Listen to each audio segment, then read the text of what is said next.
చిలకడదుంప carrot పచ్చడి అండి. చాలా చాలా రుచిగా ఉంటుందండి. 15 రోజుల దాకా నిల్వ ఉంటుంది. ఉప్పు కారం అన్నీ కరెక్ట్గా వేసుకుంటే. కరకరాలాడుతూ ఉంది చిలకడదుంప క్యారెట్ పచ్చడి అనమాట. చిలకడదుంపలు మనం ఇలా చెక్కు తీసేసి కట్ చేసి పెట్టుకోవాలి. అలాగే క్యారెట్ కూడా వీటి పైన అంతా కూడా పీల్ చేసేయాలన్నమాట. తీసేసి కూడా కట్ చేసి పెట్టాను. ఈ క్యారెట్ ముక్కలు అలాగే చిలకడదుంప ముక్కలు పెరుగు అన్నంలో ఏంటి, రైసులో ఏంటి, సూపర్ టేస్టీగా ఉంటుంది. 1 స్పూన్నర ఉప్పు పడుతుందండి. కారము ఒక 2 స్పూన్లు పడుతుంది.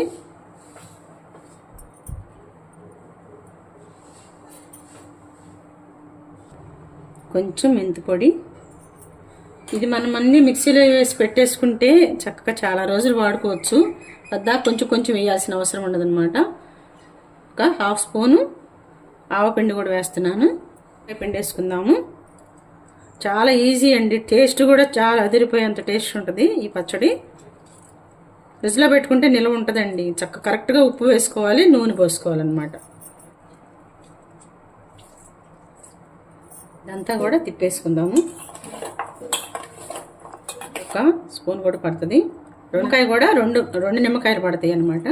ఉప్పు ఎప్పుడైనానండి కొంచెం ఎక్కువే పడుతుంది. ఇది కొంచెం సేపటికి నీళ్లు ఊరతాయి దీంట్లో. పచ్చళ్ళలో గట్టిగా ఉందని అనుకోవసరం లేదు. ఇందులో కొంచెం ఉప్పు చూద్దాము. కారము అన్నీ సరిపోయినాయి, ఇంకేం వేయవసరం లేదు. నేనండి తడి తగలకుండా ఉంటే చాలు. ఇవి మాత్రం దంచి కలిపేసుకుందాము.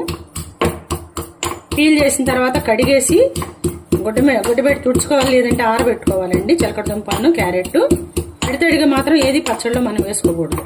ఇది కూడా వేసేసుకుందాము. కూడా కలిపేసుకుందాము. మనకు మెంతి పొడి, ఆవపిండి ఉంటే చాలు. ఫ్రిడ్జ్లో నువ్వుల నూనె కానీ వేరుశనగ నూనె కానీ వేసుకోవాలి పచ్చళ్ళకి. పప్పు అండి, స్పూన్ మినపప్పు, ఆవాలు లేదు, పసుపు, ఒక 2 ఎండుమిర్చి ఎర్రగా వేగేదాకా వేయించుకొని వేగిపోయింది. కరివేపాకు కూడా వేసేసుకున్నాము. కరివేపాకు వేసినప్పుడు ఇలా మూత పెడితే చిండి పడకుండా ఉంటుంది. చూడండి, అప్పుడే వాటర్ బాగా ఊరింది చాలా వరకు. హెల్త్కి బాగుంటుంది. ఇక్కడ రెడీ అండి. మొత్తం కూడా కలుపుకోవాలి పూర్తిగా. తాలింపు ఎండి వేసిన కొలత చాలా టేస్టీగా ఉందన్నమాట. రెడీ అయిపోయిందండి. కొంచెం నూనె ఉండేటట్టుగా వేసుకోండి. నిల్వ ఉంటుంది అప్పుడు పచ్చడి చాలా రోజులు. ఉప్పు కూడా సరిపోని ఉండాలి కరెక్ట్గా. కొంచెం ఎక్కువే వేసుకోవాలి పచ్చడిలో. మనం తినే రైస్లోకి సరిపోతుంది. కానీ చిలకడదుంప క్యారెట్ పచ్చడి మీరందరూ కూడా పట్టుకుని ఎలా ఉందని చెప్పి కామెంట్స్ పెట్టండి. మీకు నచ్చితే షేర్ చేయండి. ఒక్క లైక్ ఇవ్వండి. థ్యాంక్ యూ సో మచ్ అండి. నా ఛానల్ సబ్స్క్రైబ్ చేయకపోతే సబ్స్క్రైబ్ చేయండి. బెల్ ఐకాన్ నొక్కండి. మీకు నా రెసిపీస్ అన్నీ కూడా వస్తాయి అన్నమాట రోజు చేసేవి. థ్యాంక్ యూ అండి.